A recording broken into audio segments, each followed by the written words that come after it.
Hi everybody, I'm Joyce Conway, and things are really getting exciting for the new women of Philadelphia. First of all, I'd like to give a big congratulations to Kiwi and to Kathy for doing such a good job becoming the first two finalists to make it to Savannah.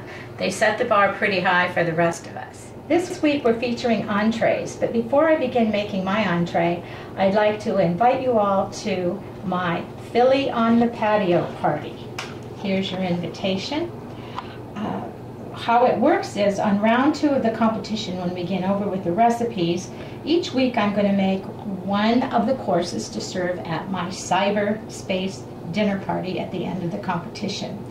So the date is going to be May 23rd. The place is going to be on Joyce Conway's patio by way of the Real Women of Philadelphia's website, and the time is any time you want to take a look at it. Here's a preview of the courses I'll be making over the 4 weeks. For the appetizer cocktail session, I'm going to have joytinis with Philly berries and grilled Italian sausage and peppers Philly style. Entree week, I'm going to have Philly grilled portobello sirloin stacks. Side dish is going to be a Philly blue pear salad with a pear vinaigrette.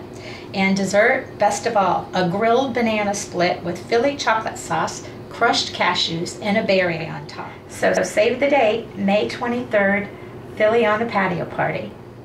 I'm excited about doing entrees this week because entrees are the heart of any meal.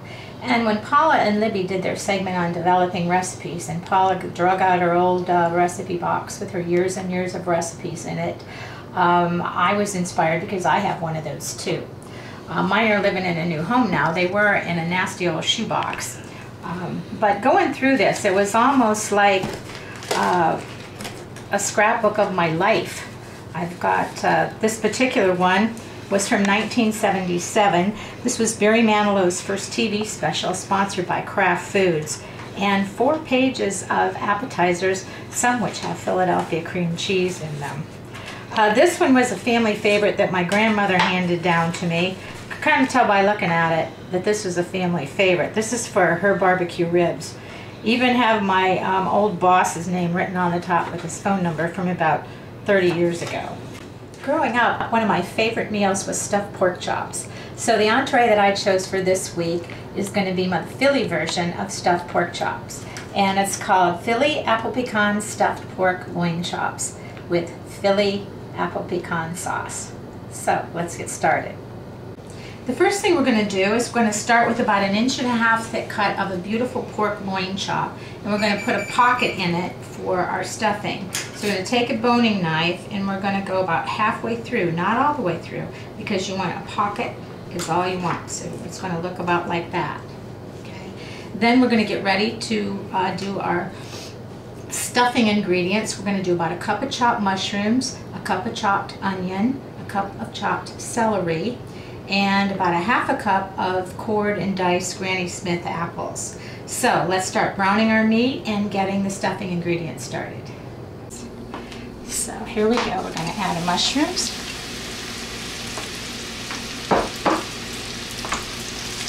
All of the onions.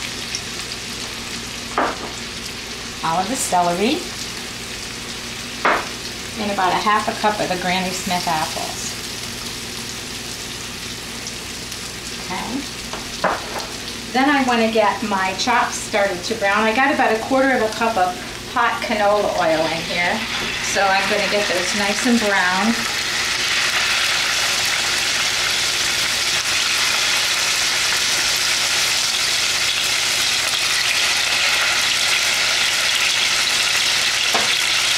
Then we're going to season them with a little salt and pepper.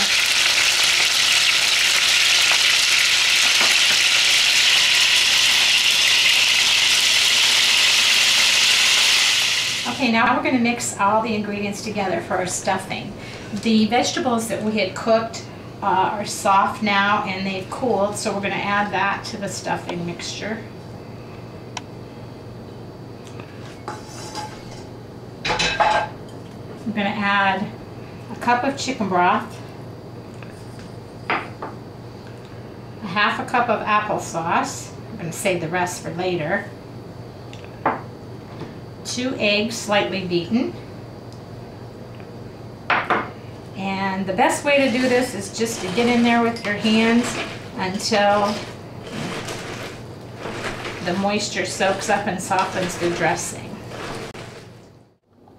Now that our stuffing ingredients are all mixed together, I've gone ahead and stuffed 3 of our chops in the little pockets that we made. So we're going to take the 4th one, just take like a handful, squish it in there, and then make it nice and rounded on the top. Again, these are the best utensils right here. Stick it in a casserole dish. I'm going to cover it, and I'm going to stick it in the oven at 400 degrees, and we're going to keep it covered for about 15 minutes. Okay, while that's starting to bake, we got a lot of leftover stuffing, which is really, really good. So we're going to put that in a greased casserole dish and stick that in the oven right along beside the chops.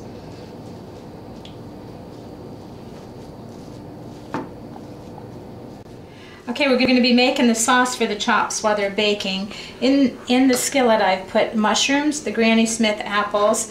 I'm going to add 1/4 cup of butter, as well as 6 ounces of Philadelphia cream cheese. It's going to make that nice and creamy. The rest of the applesauce. 1/4 cup of brown sugar. And the rest of our pecans. So we're going to whisk all that together till it becomes really, really nice and creamy. You know, they always say that life's short, you should eat dessert first. Well, this entree kind of gives you that opportunity, because as great as the pork chops and the stuffing are, this sauce is so rich and so sweet that it almost tastes like dessert. And the apples and the pecans and the brown sugar, they go so well with the flavor of the pork. So once we stir this all up, it's going to get nice and creamy. Well, it's out of the oven and it looks delicious. Our Philly apple pecan stuffed pork chops. I'm going to take a little taste. Try some of the sauce. That's really good. Tastes like dessert. So, see you next time, and don't forget to save the date for the Philly on the Patio party. See you later. Bye.